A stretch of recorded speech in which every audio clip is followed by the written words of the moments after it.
student nurse Micaiah from Ursuline College, and I just wanted to come and do a pain assessment on you. So could you possibly rate your pain on a scale of 1 through 10? I'm a patient care nursing assistant at Cleveland Clinic. I work in the cardiology step-down unit. Perfect.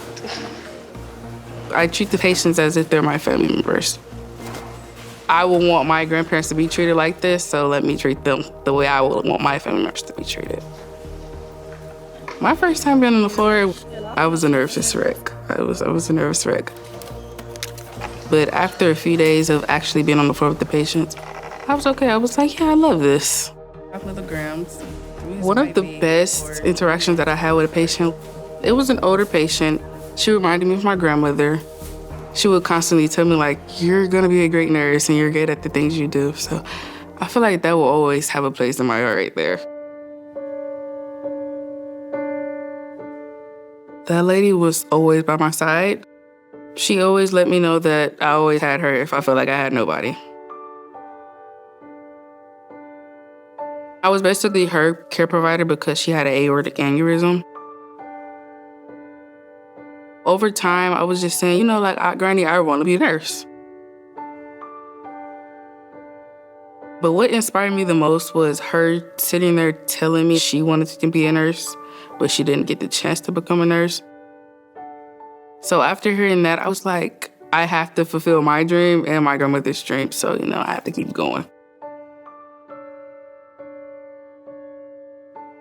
Breakthrough Schools is supporting me through my nursing journey. They're helping me pay off part of the tuition, so I don't have to worry about that financial stability while being in nursing school. But when I got my white coat, I was like, I'm one step closer to being a nurse. I think my grandmother would say that I did it, and she's very proud.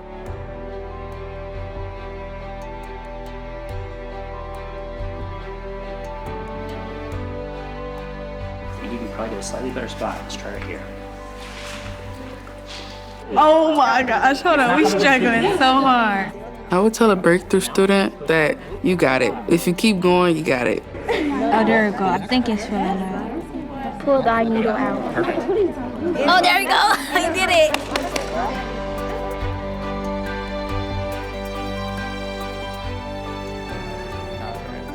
There you go.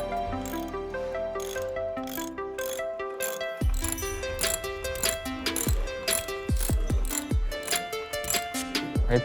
You gotta loosen it a little bit.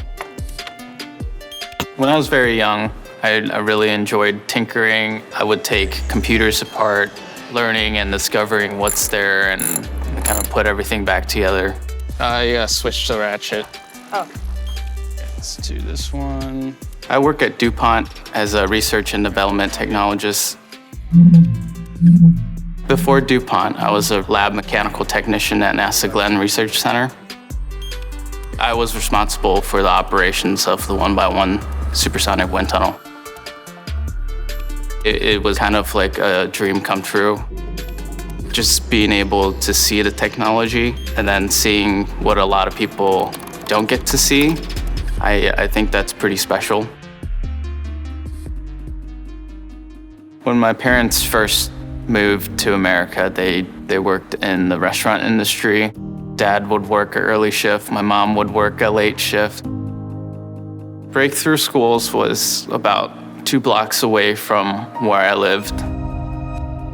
I was a shy kid. My English was not very great at the time. I struggled with the workload, especially in math and science.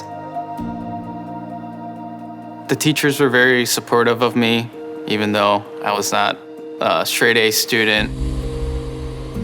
One of the things they said at Breakthrough Schools was that good enough is not good enough. And at the time, I thought, how could you do any better?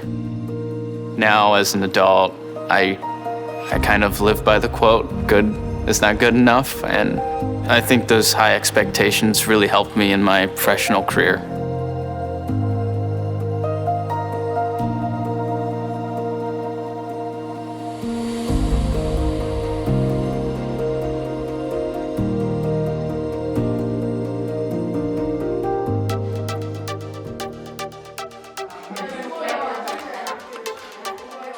This would the goal for today is that we finish these engines to the point that they are humming perfectly. So, get those manuals out, get the pieces that you still need to finish, and let's get started.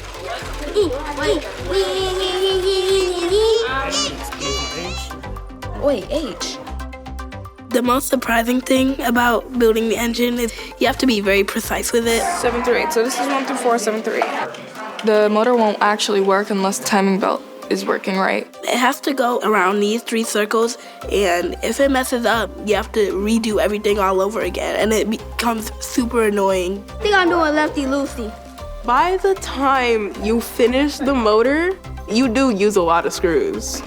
The screws are like so easy to like just drop them or lose them. Sometimes they'll go diagonally, and you have to like take them out, and sometimes that'll mess up your screwdriver. Did you read the directions? Yeah, some of them. When I finally finished my motor, I turned it on and it didn't move. It did not move at all. But the good news is it's fairly easy to fix. Take out those 2 covers. I was just on the wrong place and I had to like take it off. I was really upset about it. I think I cried for a little bit. Snap your exhaust manifolds on there and revel in your completion. The most exciting part was finishing the engine because then you get to see all your progress. It sounds like a real engine. It's nice to see all of the parts just like working together. You can see the fan spinning. You can see the timing belt turning on and off. So you're gonna come on in, see our cool garage space. Then you guys are actually gonna be putting together a real engine that would go in a motorcycle. Yes! I feel like people associate like motors with like big, strong men who didn't. And I feel like everyone can do it if they just put their mind to it. Barbie was a good example because she's a woman and she basically does everything. Finish. Yes, done. Down all the way through. There you go, just like that. Rev it up a little.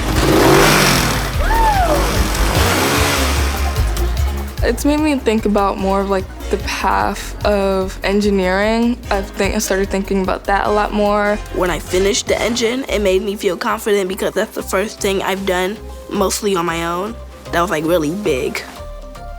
We were all like struggling on it together, and after the end of it, it made me realize that I can do these type of things if I just keep trying.